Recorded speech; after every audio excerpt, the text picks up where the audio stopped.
Calls for a plebiscite rejected by City Council. The Kesley Jacob manslaughter trial continues. And Bob Ray speaks at the Grow Greenstone Expo.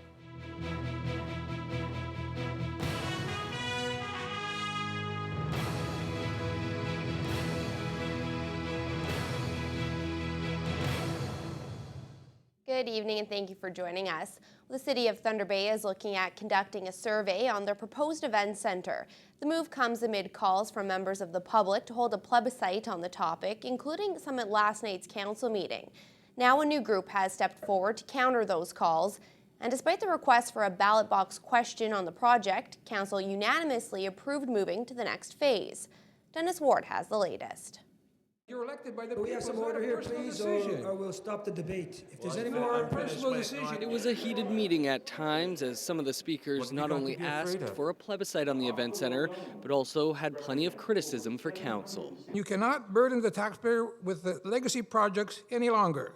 These projects are failing, which have resulted into a lot of wasteful spending that have increased taxes and made the city less attractive for new business. Therefore, the people must decide on this major city expenditure. We cannot afford another mistake on the lake. More than half a dozen people at the meeting, including some seeking a seat on council this fall, say there must be a ballot box question on the event center. Just what exactly that question would be was not quite clear. Joanne Richard believes the city can afford the project and says people have other priorities. When it's a major project, we should be consulted. It's our money. And we don't want it just spent anywhere, and it should be that the majority of people want it. And they should have a say where they want it. While a concerned taxpayers group has been calling for a plebiscite, a new group has emerged who support the current process. Citizens for the Waterfront Event Center say they also want to help dispel rumors. Some are irate, some are misinformed and have no intention of becoming informed. Yet they're entitled to their opinions, and we are entitled to ours. And our opinion is that you're moving in the right direction. This new group say they support a survey rather than what they call wild speculation on social media.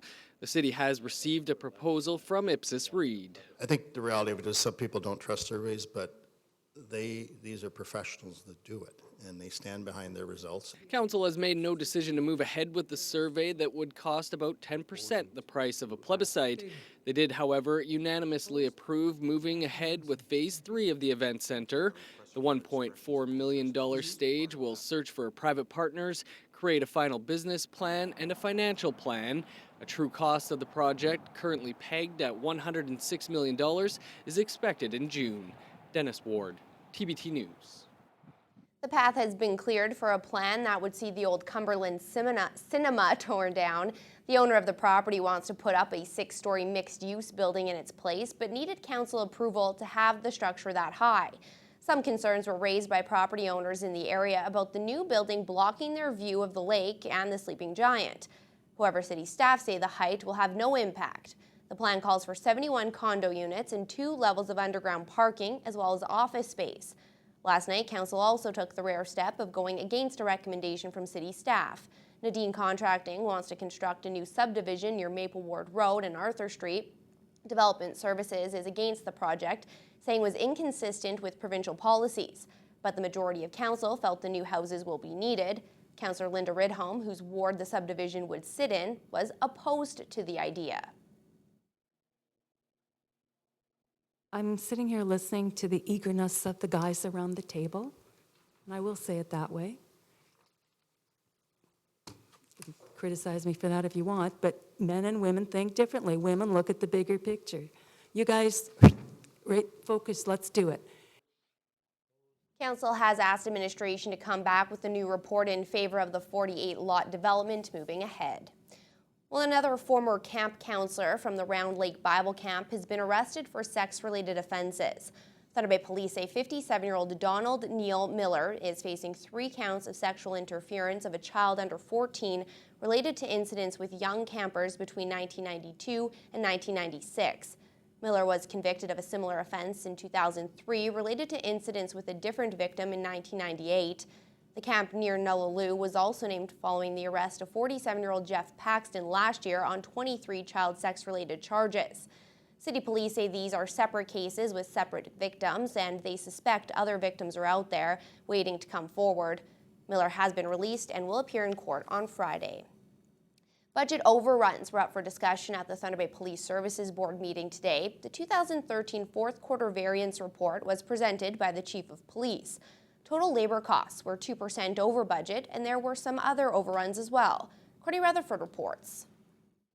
Back in December 2012, Police Chief J.P. Levesque presented his budget for the coming year.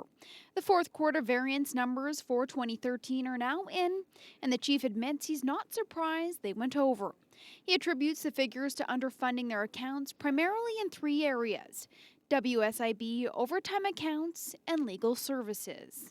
I mean, historically, we can see what's happened historically, but some things it's very difficult, though. So, I'm not about to say we're going to be in the same place this time next year. I don't want to be having this conversation this time next year, and we're going to do our best to control it.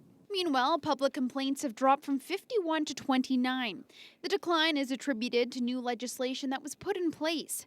Levesque says they've done a lot of training with their officers and watch commanders. And there's one complaint that appears to be quite common. Incivility, I think, was probably the most common one. The officer was rude to the individual. So, in a lot of cases, we'll have somebody say, I got a ticket. And it's not that I got a ticket. It's when I got it, the officer wasn't very professional with me. So we try to curtail that through training. And at times, if we have to use discipline, we use discipline. Derek West is a staff sergeant with the Thunder Bay Police. He says one of the reasons the number of complaints increased over the previous year was the option of online reporting. He said it was tough to make initial contact, and since additional training has taken place, he believes the situation has improved. We realized that with the way the public complaint system was working, and we had a turnover of watch commanders, that there needed to be some education component to that. And so we trained our watch commanders and give them more information to help them better understand the process and how they could help provide better public customer service, and also help the officers in being able to deal with the public complaints better. Moving forward, the local police force is looking to rebrand how they control the city. Zone watch policing is expected to roll out in the coming month, with officers assigned to specific areas of the city so the officer can be more familiar with the area they are responsible for. Courtney Rutherford, TBT News. Day 2 in the Kesley Jacob manslaughter trial saw testimony from one of the witnesses who was with the accused and the victim the night of the altercation at the Victoria Inn. The 35-year-old is currently free on bail while he awaits the outcome of his trial. He's charged in the death of 53-year-old Barney Beaver after a violent incident in December of 2011. Today, the court heard from Ronnie Anderson, who said he was with Beaver, Jacob, and a female friend at the hotel. He said Beaver was drunk when they found him in the hotel room with the woman, who was passed out and had her pants pulled down. He then told the jury Beaver came towards the 2 men, and Jacob pushed him in the chest, slapped him on the cheek, and then seconds later punched Beaver in the temple. Anderson said he jumped in a taxi shortly after so he wouldn't get blamed for any of the problems. More Crown witnesses are scheduled to testify tomorrow.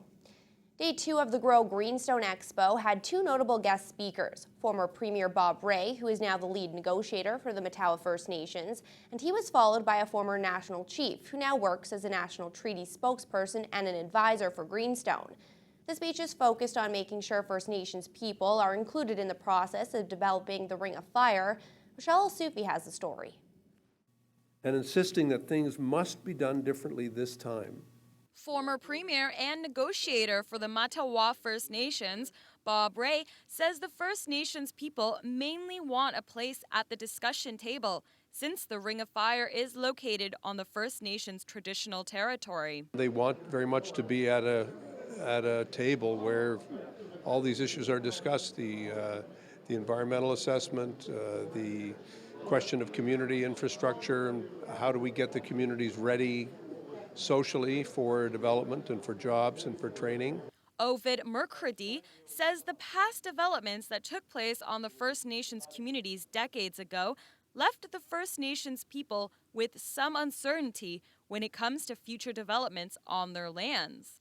and that's why implementing the treaty is so important to them. Makes it very plain and clear that First Nations people will continue to hunt, fish, and trap. Their way of life will continue, their livelihood will continue. Both men agree the development of the Ring of Fire needs to be based on mutual gain and friendship. If you're going to build a road for a mine, we'd like you to consider what kind of infrastructure you're going to build for us, because we don't have any either. Ray says so far the negotiations are going very well and off to a good start. We're concluding the regional framework agreement, the first phase. That's coming to an end, and now we're going to move on to the next phase, which is really getting at the table on the environment and on infrastructure and those issues. McCurdy says he is happy working with Greenstone because they are supportive of the First Nations' position on treaties and the environment. He says if the development goes as planned, this could be life-changing for the 9 Mattawa First Nation communities. For most people, the elimination of poverty in the reserves. It has the potential to produce a significant benefit for communities and for the whole region and for the province. They both agree that the real issue now is waiting on how it will all be done. Rochelle Sufi, TBT News. First Nations women are looking to improve not only their own lives, but their communities as well. That's the goal of the Anishinaabe Nation Women's Council Forum happening this week in the city. Now in its 7th year, the forum offers 4 days of speakers, information, networking, and support to representatives from the 49 NAN communities. Issues being discussed include self-care, addictions, disabilities, youth issues, violence, and health. NAN Women's Council spokesperson Jackie Fletcher says a lot of focus is also being placed on the issue of missing and murdered Aboriginal women. She says too often the issue is passed off or not given any acknowledgement. Fletcher is proud of what the forum has become and what it offers Aboriginal women. Our people are really becoming resilient and strong again, once again, and that's really a good thing. And when we empower the women, they are the ones that take care of the communities. There's so many things going on for women. And every year that we have a conference, we build on that. And the women send us ideas. We do surveys at the end to see what they liked, what they didn't like, what they want to see more of, those kinds of things.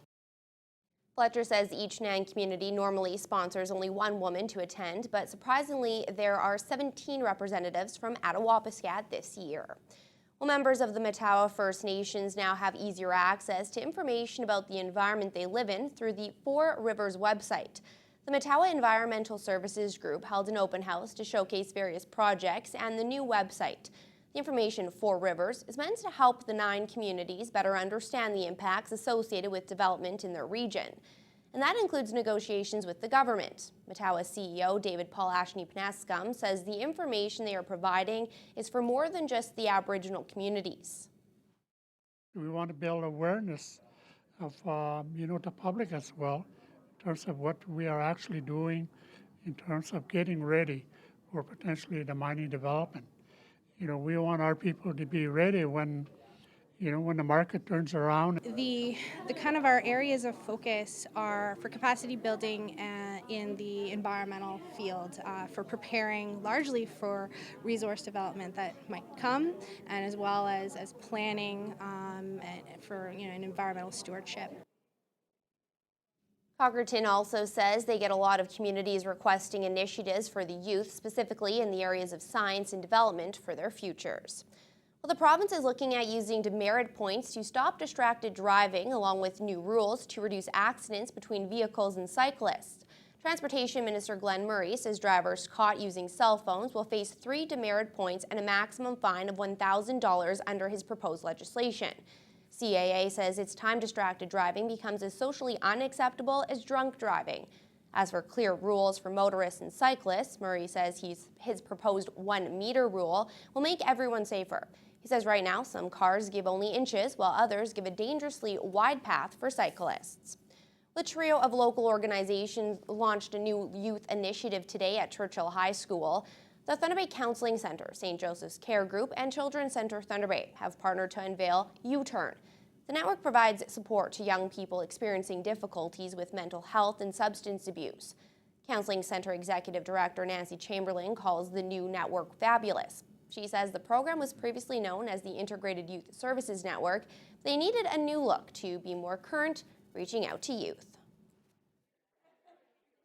The new changes are we've got a Twitter account and we're really inviting people to hashtag us on how they feel. We've got a Facebook page, we've got Instagram, we've got different ways that youth can connect with us. The old way of brochures, pamphlets, printed material, that's just not going to work anymore. Well, I really like it. Personally, I've been trained in like the safe talk prevention, and I like this whole idea that you guys have going and the fact that you help like youth and everything, because we actually do need it, and sometimes don't have anyone to talk to, so it's nice to have a safe place to go.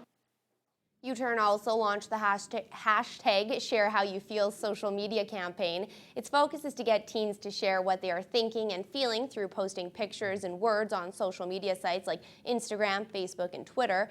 And they will have a chance to win an iPad mini by posting how they feel